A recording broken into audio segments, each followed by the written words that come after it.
Hello, and I will say good evening, good afternoon, good morning somewhere. This is Mama Coco, and this is Live with Mama Coco. Oh, my name is Cora Pantin, and I'm here today with two fabulous women. Joan Phillips Pierre will be here with all her experience, all her craftiness, yes, all her charm and all her beauty, her tenacity, her strength, her wisdom and her knowledge. And we all know that knowledge is power. I'm also here with young Princess Melville, hail all the way from Tobago. By the way, Joan is from Belle Garden, Tobago. So I'm bringing you home, girls. Those advanced and those that coming up that wish to learn and wish to know more from the adults so that they can move forward without blaming themselves. Like for Princess, stop blaming yourself. Stop blaming society. It's all up to you now. You know, sometimes in life we get other chances. Well, Princess, I'm telling you that this is your chance. This is your day. And I'm so proud of you. And I'm here to give my audience, my people, the people of the world, Joan Phillips Pierre, her daughter, would be joining us too at our 1 hour mark. Yes, yes. Her daughter will be here to either say yes, mommy, or mommy, you know, or maybe, mommy, you know this? Mommy, you didn't know that? Or she will be here. Her name is Georgette Pierre. Yes. Yes.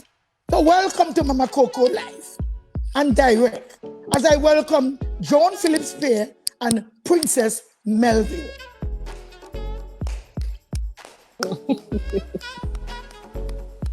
Hey, Princess, how you doing? I don't think I'm hearing Princess right now. Neither do I.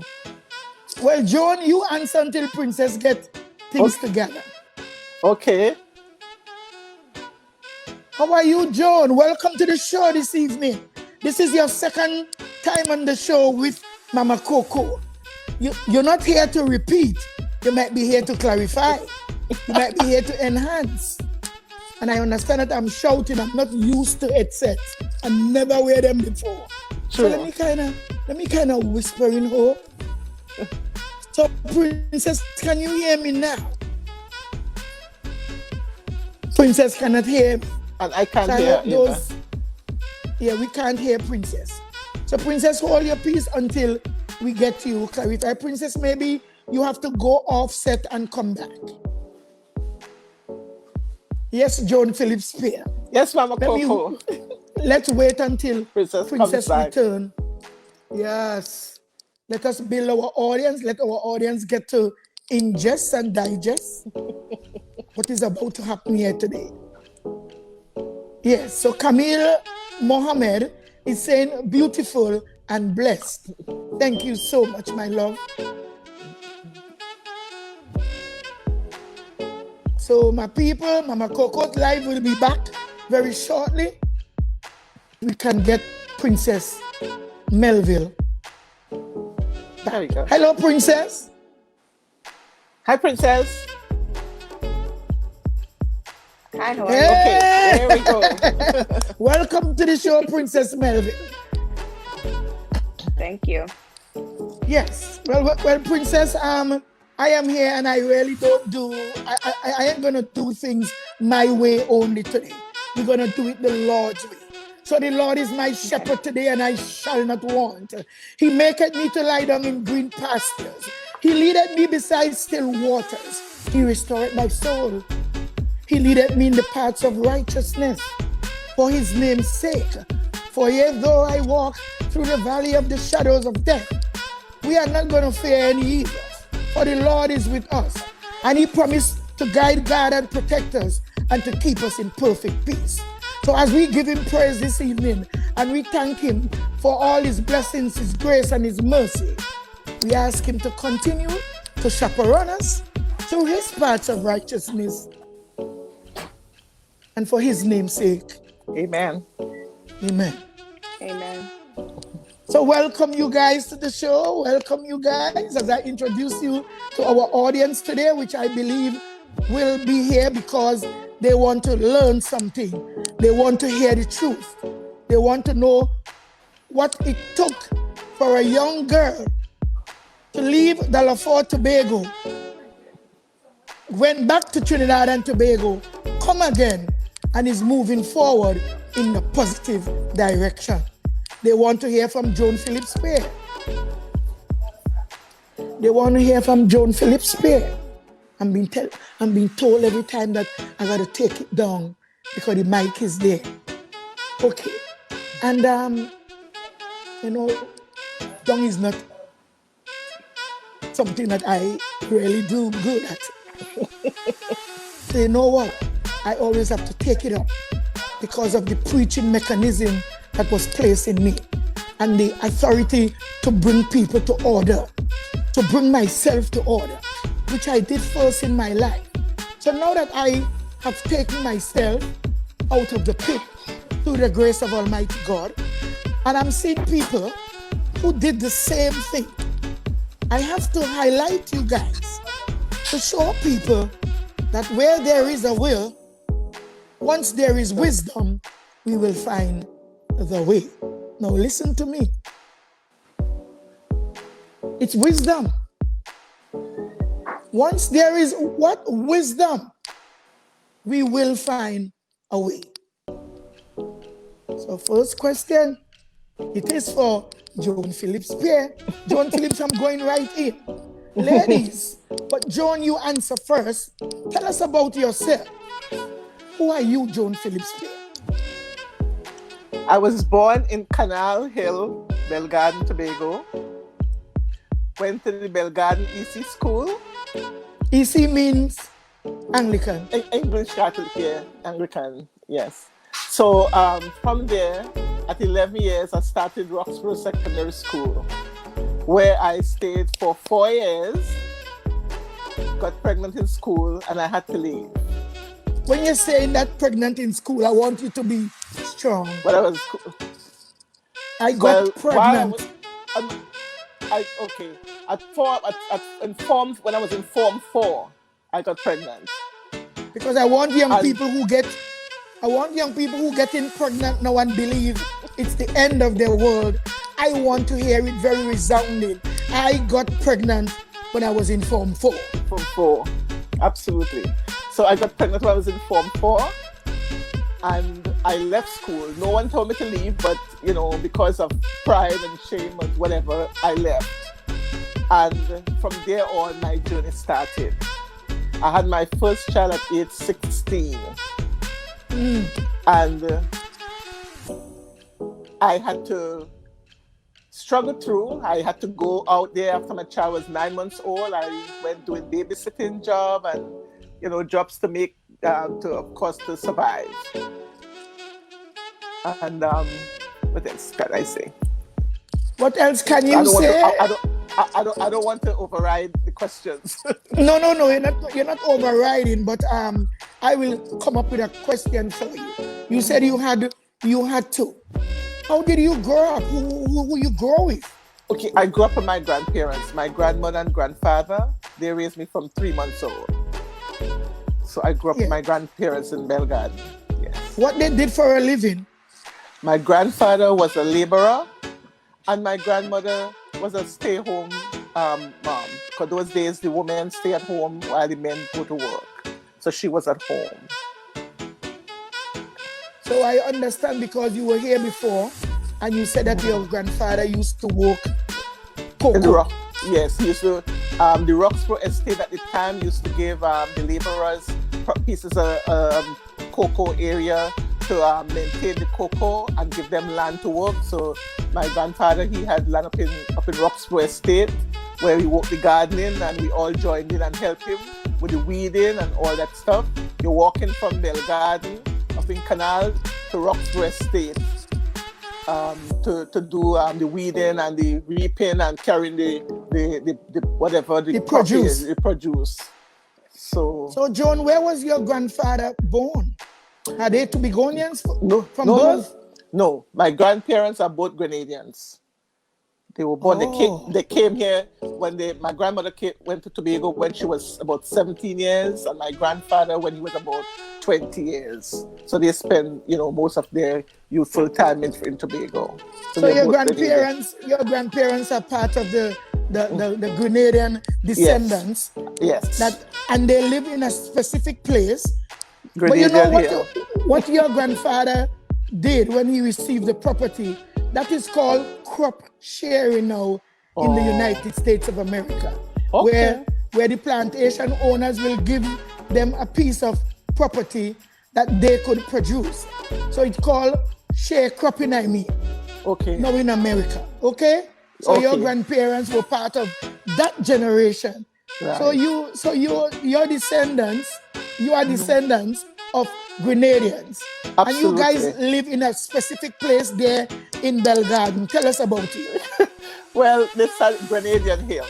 So you'll see like Canal Road, Canal Hill plus Grenadian Hill / Grenadian Hill.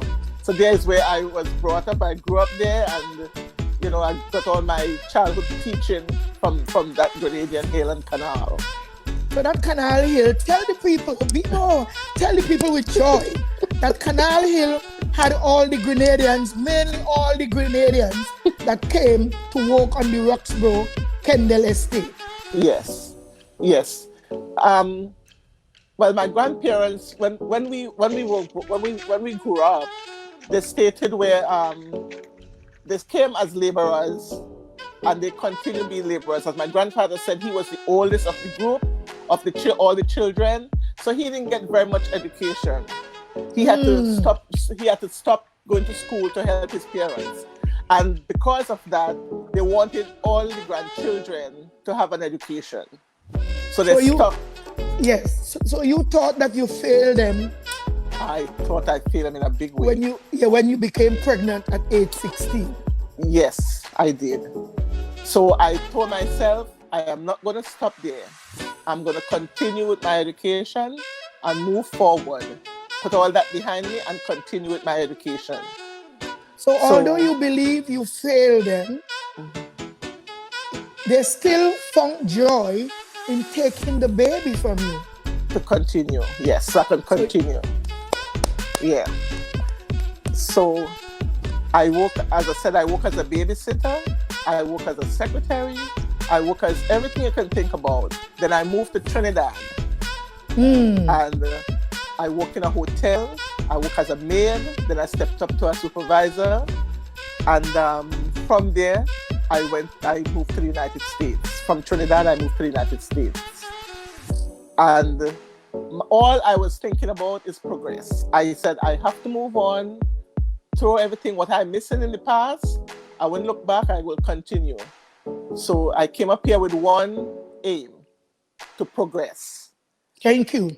So Joan, we will rest there because we are ready for Princess's answer. Because Joan, this is not short term. Just remember what you were going to say, because there's a question on that level. Because you still have to tell us why and how you believe and how you come to live. And as you said today, you came to America before you really migrated. So Joan, the conversation is still to come. But Princess Melville, I hope that you have gathered yourself and you are ready for our conversation. My name is Princess Melville. I was born and raised in Tobago, where I lived until I was, I think, 7 or 8 years old. I went to the Delaford RC school. I moved to the U.S. when, 7 or 8, in between, or 7 going on 8 years old. Not 9? Where? You didn't leave when you were 9? I left before that, and then I came back. And then when we came back the first time, we left again around 8 or 9. And then so you came to visit first? It wasn't really a visit because we were here for almost a year. Okay. Because I actually started school. And after that period of time, we left. tell us about your life growing up with your grandmother, I guess, and your mom too. But your mom was in business, you know. She used to run a store, and you got grandparent training like Joan, didn't you? And you went to I did. Dallaford RC school, and you grew in a home RC. where you Yes. had a grandfather. So I'm telling you, your life is on same. My grandfather, Yes. And tell us my about your grandfather mom. and my grandmother. Yes, and your mom name. Who is your mom? My mom, based Joanne Melville, also known as Joanne Melville Bruce, and my father is the late Prince Edward. They're both from Delaforte. My mom lived in what we know as Gully, but it's actually Private Trace Road, and my dad, his family's from Bay Ridge. I grew up in the house with my grandmother and my grandfather. My And grandfather owned a shop which my mom ran. yes, and Um, how many nieces and how many my first cousins and stuff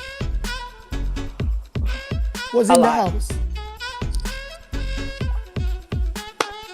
like 3 or 4 of us at the time, but there's a lot of us.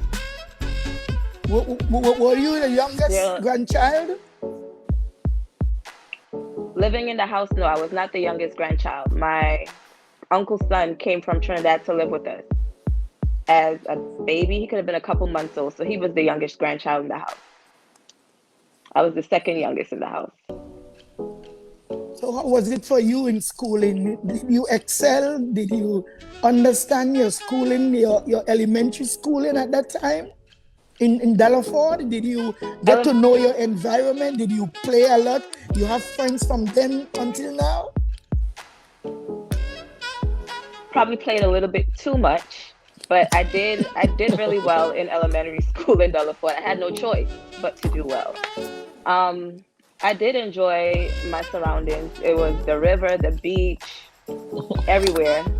I still do have a few friends from my childhood that still live in Tobago. They're not in Delaforte anymore, but they're still in Tobago.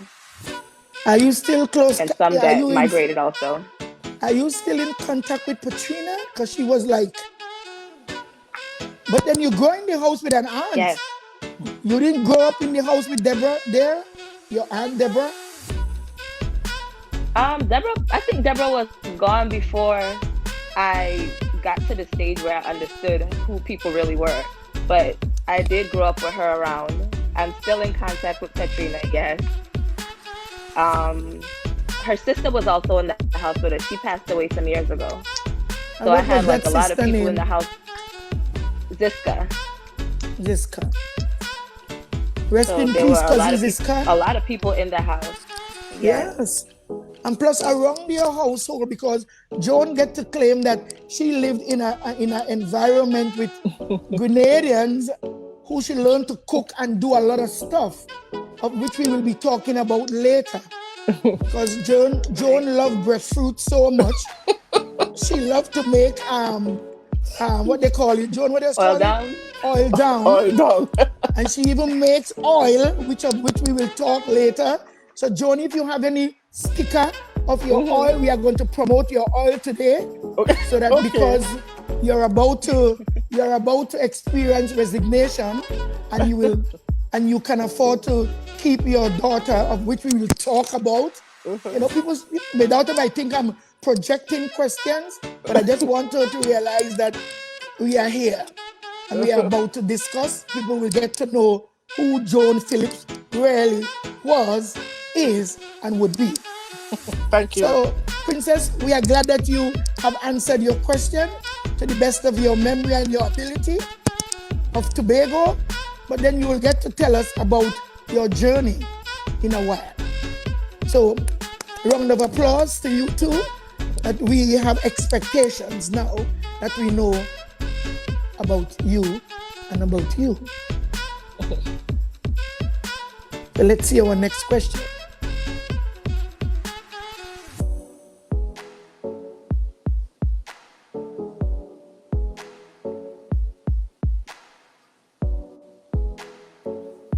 Oh, I'm not hearing Princess. Okay. Can you hear me now? No, So now, you can hear me? I You could wasn't hear? hearing. I couldn't hear Can, Mama. can you hear her now? Go ahead, Princess. I didn't hear what you said. Go ahead. Can you hear me? Yes, I can hear you Yes. Well, we will speak of migration. Yes. We will speak of what made you guys leave Tobago. And I think that should be Princess's question first. Seeing that Joan had the first question. I believe we migrated because my mom wanted us to have a better life. So she brought me to the US when she came, which was, it was kind of tough to A adjust. culture, would you say that it was a culture shock? Yes, it definitely was a culture shock. It was hard to How old adjust were to you? being the second time around between 8 or 9, or 8 going on 9. So it was tough to go into a school where there were kids who already knew what was expected. And here I am coming in, and it's like, well, what is expected of me? One, then you see certain things that I would like to say, like the teachers, the way they interacted with certain students. So that was shocking. And then being in different environments with different people, and it's like, hey, I'm not used to people behaving this way, or I'm not used to seeing these things. So it was a culture shock. It was really shocking. Was your language any barrier, or the way you spoke Yeah. from Tobago? Yes. People ask me over and over, well, what'd you just say? What does that mean? And I, till this day, I still get it because I don't hear it, but other people, they'll sit there and they're like, well, what did you just say? So I sit and I have to ask, well, didn't I just speak English? They're like, no. I'm like, okay. But it was different trying to explain to people what I meant when they didn't understand. Well, I wouldn't say it was a different language. It was just, Your I had an accent. accent, and I didn't speak the way they would understand. So, yeah. So how you felt about that? Did it frustrate you? It was frustrating. Sometimes it was embarrassing when people kept asking, well, what are you saying? You're not speaking English. So it was frustrating, it was embarrassing, and sometimes it made me really angry. So why did you go back the first time? I didn't even know about that. Because you never tell me about that. I don't know why we went back. It was just my mom, I guess she decided that she wanted to go home. She didn't know how to But talk, or she went back because of she didn't let go Tobago. I felt like she didn't let go all the way. And I think it had something to do with my dad. So that's why she went back the first time. So you didn't know, so you just say no, you think. Okay, so we're gonna keep it like as assumptions. Yes, Right. you assume that's the reason why she went back. She never explained to you why she moved you from Tobago, bring you to America, and now she decided to. You just was getting ready to understand yourself in the schooling, Right. so you have to go back. Yes. Okay, so we're gonna leave that part there for a while. We're gonna go to because this is young. You still was trying. You were still trying to assess and access the movement from one place to the other. Different culture, Right. transport. You see cars, more cars than you ever see in your life. You see people moving up and down the streets more than you ever see. The trains, you know, and then Toya, Princess, this is I may call you Toya. And I'm gonna ask Joan now about her first trip. So you gave us your first trip, and you gave us all the analogies and all the assumption because you weren't explained or told. But we will hear it now from Joan and see if the parallel, see if you can fall in line and understand how Joan came to America. Having how many kids you had then, Joan? 2. You had 2 kids. Yes. Not only the one that you got at age 16. At what age you got the second child? 8 years later, I got the second one. Yeah. So my trip to the United States, my first trip to the United States was with our Belle Garden 4-H group. 4-H. Pronounce it well and explain 4-H. to us. Yes. What is 4-H? At the time, our knowledge was it's an agricultural group that was formed in different villages in Tobago. And we used to do fundraising in order to travel to other countries. So our trip was in 78 and we came to America and we were hosted by different families. So we went to Maryland, which had a very strong and active 4-H group. So we spent like about 3 weeks here, and then we went back to Tobago. And in 1980, I returned because I spoke with other colleagues from Tobago, and they said, "Joan, you are a bright girl in school. You need to come back up here and study." And I said, okay. So when I went back to Tobago and Trinidad, I decided to start packing things together to move out to the United States because of the opportunities that I saw when I came. I said, I can't miss that because my thing was to continue my education. And I saw the opportunity because America takes whatever you give to it. When you come here, if you want to do drugs, whatever you want to do, it's here in abundance. So I chose my education to continue my education, which I did. So I am so proud of that movement. We getting there, Princess. You listen to Joan, you know. Joan is an adult for you, and Joan ideas in life gonna show you that Princess is on your way. Princess ain't turning back. Are you not gonna listen to me? So I am here with you and Joan as a prop. So Joan, how a bright girl could get pregnant at age 16? Everybody, Mama Coco, everybody tried their thing behind the scenes, but mine came forward. Everybody do their thing behind the scenes and you don't know nothing. They said, I won't say chopping water leave no mark. I had a mark. Yes, and what you carry, what you have with you doesn't keep secret.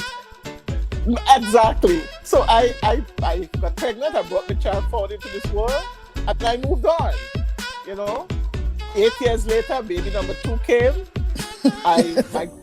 My grandparents kept them, and I came out here and I studied. I cried daily, and because of course I want to be with my children. But I knew I had one thing in my head: to educate myself, to help my children come out here to educate themselves. Oh, well, look at you. It seemed like you want to take away my show, Joan. Yeah? No. Love it. I'm so proud of you. And so you came first, and you pick up the spirit of empowerment. Yes, ma'am. You pick up the energy that America is the place to make you or break you. Yes. And you already felt broken by having a child, and you have to impress your grandparents who volunteered to take the kids to free you up so you can climb mountains. Yes, they did, and they did. So, Princess, here we go. You went back. No plans of yours. Yeah. You are a child, and your movements have to be regulated by your mom. So, Right. what made you think your mom decided to come back after she went home first?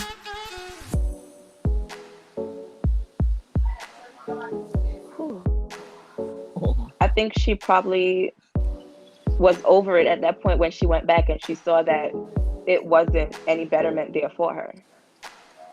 So she decided to come back to the US to make things better. But she didn't leave you behind still. I came a couple months after she did. Awesome. So this is where we're gonna go. So you think that is because of her father, your father behavior? You know, she came back, she saw things, she was so brilliant. She saw things not changing for what she saw for herself and her child. Because you are Right.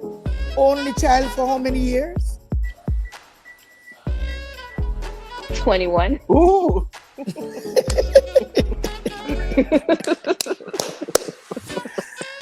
I can't laugh. This is serious thing. You are single child for 21 years. Can you tell me if you use that chance to move on in life, or talk to us how you get to understand that you're an only child and only children have privileges? You still didn't get it, yeah? Did you? I did not get it at that point. I still did not get it. I didn't use what was in front of me to my advantage. Being an only child, not having to share anything with anyone or having to worry about anyone getting in my space. I didn't use that to my advantage. So what you know now of the privileges of a single child, are you going to say that you wish you knew then what you know now? I can say that, or I can just learn from what I didn't do then and move on. So Princess, how was it like growing up as a teenager or as a young child? Because you were far from teen. You were years before teen. But how did you enjoy or didn't enjoy growing up as a teen in New York City?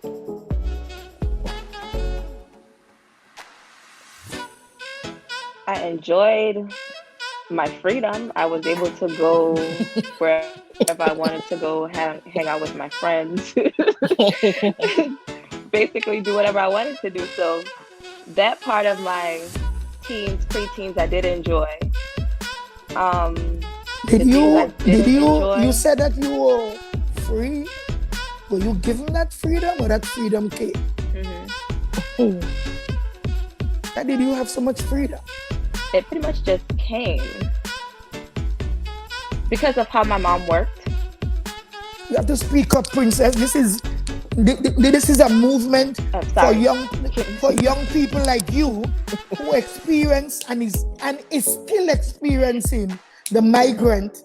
Yes, it's an immigrant experience, and I bring you today to speak your truth, and let's put truth to power. Because we are engaging and we are going to re-engage. Because some young people still have the chance. Truth is freedom, honey. Let's talk. What are you reading? She's not hearing me now again. Hello, Princess? She went to come back. Yeah. So, Princess, can you speak? No, we weren't hearing you. My freedom came because of how my mom worked, the jobs that she worked. She wasn't available to basically watch me like she should have. So that's how I gained my freedom to do whatever I basically wanted to, hang out for as long as I wanted to. And sometimes freedom was given where... So she didn't know who you hung out with? She knew some of my friends, but majority of them, no, she didn't know.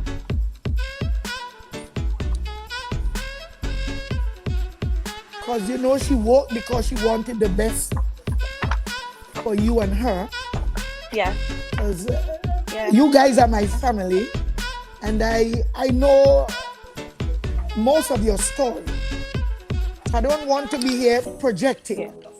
I want you to speak your truth. I hope in our quest. Right. We don't hurt anybody's feelings to the point where they wouldn't understand. And I know what you are saying to me. I know some of the stories. Some is very alien to me right now. And I wouldn't get into how and why I didn't know of this. I'm having you here today. And I'm having you here as a teacher. You did not acquire that.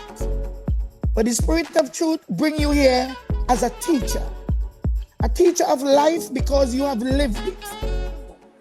And you are here as a correction officer. You may not know that you get some promotion in life from me. But I have you here not to play games. I have you here to speak your truth. Right. I have you here so that someone who knows what you are going through and your goals can help. Your failures can deter. Hello? And your failures can improve. But many people might be looking at young girls that leave Tobago and come here, and young boys, hearing about their lifestyles, and get ready to judge them.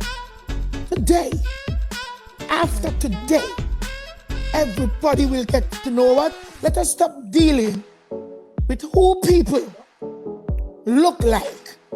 Find out why. How you think about that, Princess? Are you ready? Yes. Yes. So, Sister Joan. I'm ready. Yes, Sister Joan. I know you're regulating your coconut oil that you're making. I know. Yes, I have to show them what to do. I'm sorry. You ain't tell me, but I know because I hear you talk about teaching your two daughters to make coconut oil. Yes. We will get to that. But we are still speaking because Joan also, she migrated young children to the United States of America. So you are not alone. Somebody create your migration. Joan did it to two kids, boy, I believe, and girl. Boy and girl. Princess, tell us what it was like to be a child immigrant. It was tough. Really tough. Coming into a country that you really don't know much about. Like I said before, meeting new people, being thrown into a different environment than you're used to. School, not being able to see the people that you're used to, like your family, your friends that you left behind. It's just tough. Just having to learn new things. Learning how to live with strangers. And a new way of life. Learning how to live with strangers. Go on, keep talking. How did you live? Where did you live? I lived, well, with my aunt, Joan. From the get-go? From the get-go. The first time I came, I lived with my aunt Joan. Who is Joan? And Joan who? My mom's sister, Joan. Well, Melville also. Yes. She got married, but we still call her Joan Melville. I lived with her the first time we came. After we came back the second time, I lived with my cousin, Alita Leons, but we called her I called her Granny because all her grandchildren were in the house calling her Granny. I lived with her for, I think, like a year. Then I moved to Brooklyn and I lived with my Aunt Monica. So did your Aunt Joan have children that you saw their way of life, the American way of living? No, my Aunt Joan, she doesn't have children. And when you went to live with your Granny Alita, rest in peace family, how was it? How was that for you in getting to know young American teenagers? Were there teenagers in the house or young people like you that you could exemplify? Yeah, they made it easier for me actually. Because when you're around people who know the day-to-day and who lived it or who lives it, they're teaching you like, this is what you do, this is what you don't do, these are the things that you say, what you don't say to people. So they made it easier. They made it easier. They made it some of easier them, because you see, Joan never had kids to really raise, but in that house had young mothers like your mom.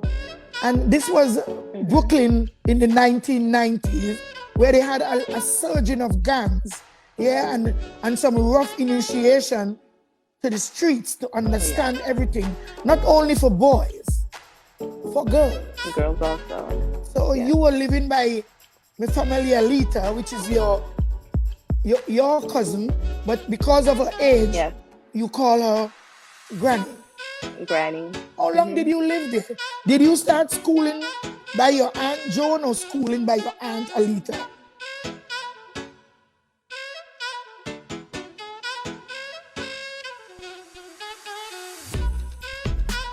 Well, we have lost Princess and we have lost Joan. Joan is back. No, I'm here. Yes, Princess was just answering us some serious questions. I don't know if you heard them, and I don't know if you are willing to wait until Princess return now. She's back. Princess, are you there? Sorry, I'm here. So your question, the question that I asked you before, I'm speaking now to you concerning. Did you start schooling? Did your Aunt Joan introduce you to schooling, and where in New York? She did. It was in the Pelham section of the Bronx. I went to CS 47, which is Community School 47, for the time that I was there.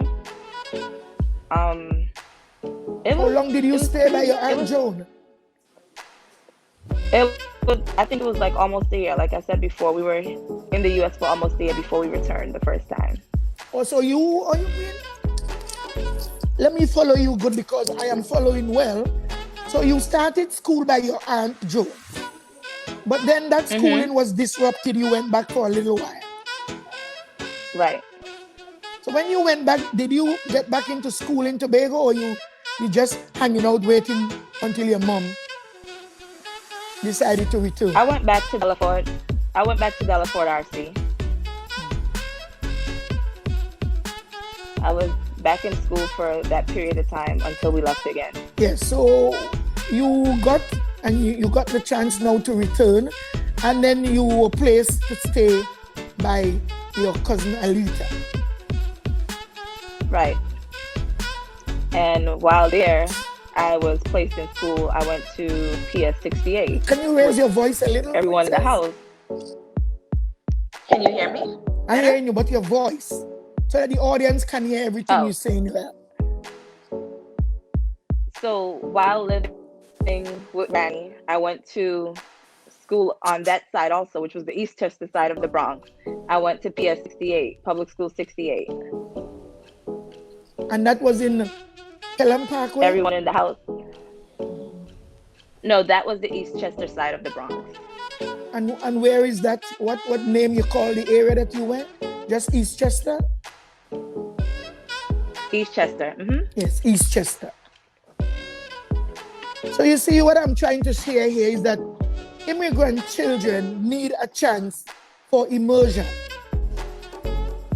Immersion into the culture, immersion into society, immersion into family lifestyle.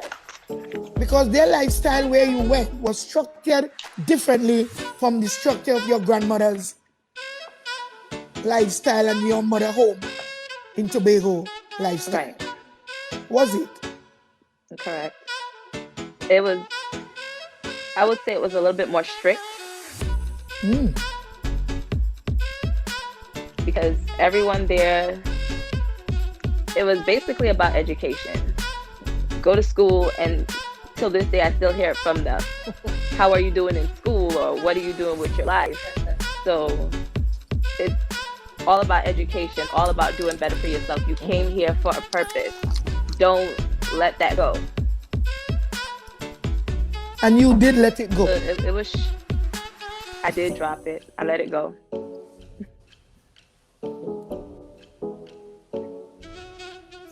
You see, what I'm trying to do here is to educate our young mothers. Our young mothers. To think about your kids. When you bring them here, or if you have them here, you have to be able to understand that the kids can't make the necessary changes on their own. Yeah. Plus, the house that you went to, some of the kids your age, they were born here. Or were they taken from Caribbean society? No, they were born here. Princess, this is touching me deep, but I'm going to leave my emotions out of this. I'm going to leave how I feel about this out of it. Because their experience, because they were born here, very different from you, who came and needed a transitional method to undergo and to immerse in here in America. I hope that your mom listening today, because I told her about the show, she would understand that to whom much is given, much is required of the same. She didn't get much, so she couldn't show much. You didn't get much, so that's why you are here today, to speak to everybody. Certain things that you have to continue, certain things you have to demand, certain things that you have to understand that in order to survive and to succeed, I have to gain the knowledge. Your mom didn't know America lifestyle. She used to just come to America shop, go back home, look nice. You understand?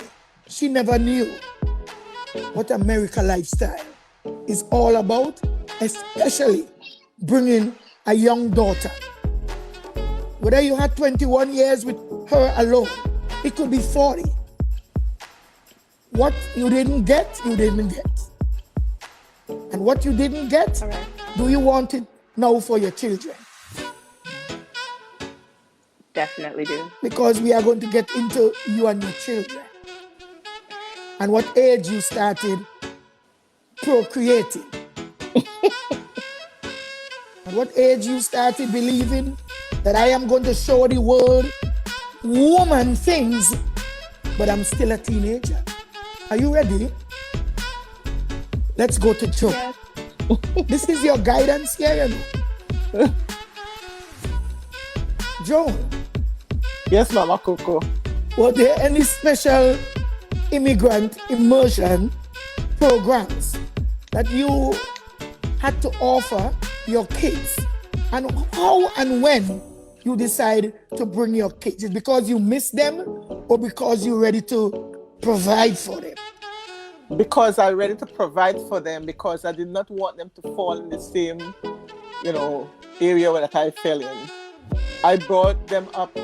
They were included on my papers and they came up like, I would say I waited like a year and then brought them up. Because I had to make sure that I was really stable, and then when they come up that they will have somewhere to stay and be stable. At the time, we had a 2-bedroom apartment, and I could have accommodated them. Even though I had my other 2 kids, I could have accommodated them. And that's what I did. So, Sister Joan, here I am right now. Let's take your progress. Let's take your migration trail. Tell us what you did when you landed the second time, because you said you came first with a group. Right. You know, the 4-H club. I grew up knowing the 4-H club, and you left 2 children behind with your grandparents.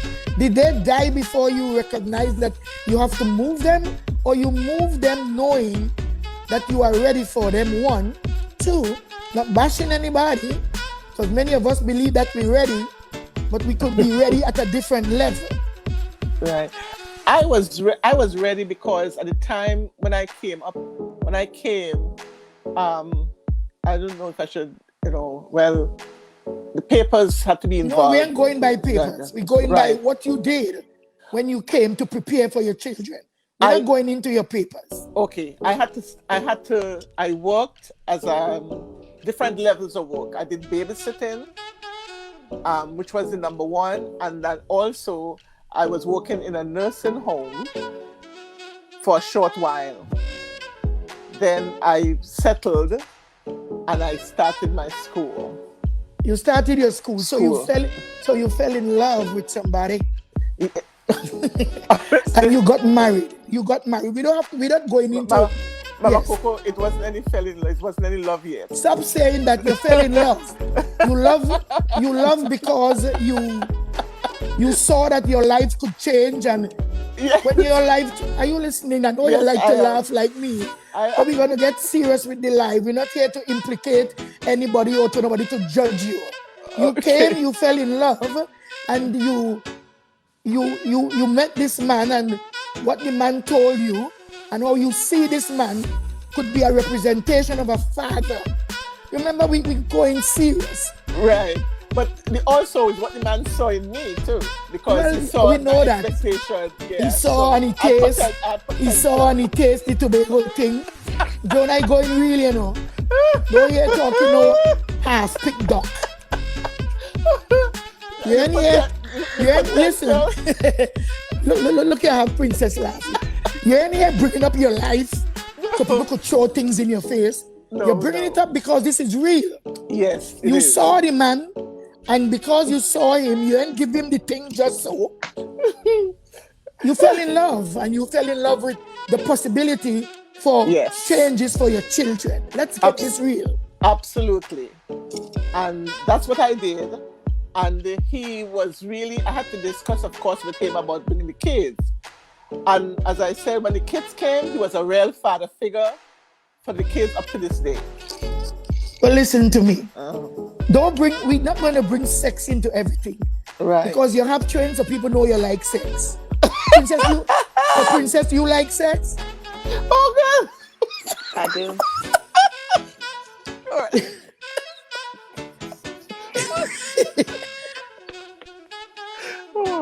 Okay, Mama Coco, you're killing us. Okay, let me get serious here. Joan Phillips, you had a baby. You had a baby when you're 16. You're gonna tell me you don't like sex, Joan? I didn't know. Stop it. We're talking about woman. There is no shame. We were trying. Take out the shame out of my show. There is no shame here. No, Mama Coco, we were trying something. I'm not no shame there. Stop the trying. You didn't have one child to say you try and you make a mistake. You end up with 2 children. So the second child was just trying out too? No, first time was trying out. Second one was okay. Look what people saying. I don't read what people saying. What is it? People dying. One person said, take it easy, Mama Coco. Somebody saying, Sister Cora, I love you for your plain talking. Of course.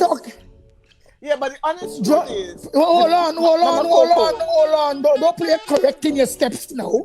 I'm going to give you a chance to correct your step. Princess, your cousin, Suni Melville, saying, hey, a weak, LOL. So you don't like sex when you have 2 children? You make the first one when you're 16 and you don't like sex? You make 2? Mama Coco. A goal is to show women that there is no shame in our game. How old a dog does be before? You just see puppies making babies. But we're not going to do that. We're taking them puppy there and sell them to make money. The more we dog breed, the more we make money. So we're not putting any shame in my women folk today. We are lifting every woman up. We're straightening crowns today. We're making every woman be victorious. Because it's a woman who married and can't even bring a child. We are women who doing everything every day and no baby is not coming. So when you're blessed, you're blessed. Princess, you understand it? I understand. Joan Phillips Pierre, you understand? Absolutely, I do understand. So let's go, Joan Phillips Pierre. What qualified you for your teaching to bring your children from Tobago to live in the United. Joan Melville, my cousin from England, saying, you're not easy, eh? This is what life is all about. This is what honesty is all about. And Marie Arthur said, I got guy here today a week. Aligi saying, Mama, you're killing me. And my mother. I think she mother love to listen to me. But she say, you're killing them. Nicoline saying, my Aunt Erica, may her soul rest in peace. She uses to tell me, sex is the best thing in the whole world.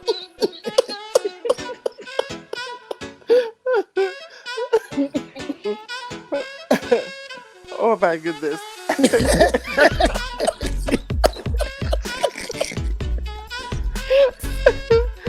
My girlfriend Aligi, who I just met a few weeks ago, she's coming on the show. Any day that she make up she mind to come and we have a placement, she will be coming.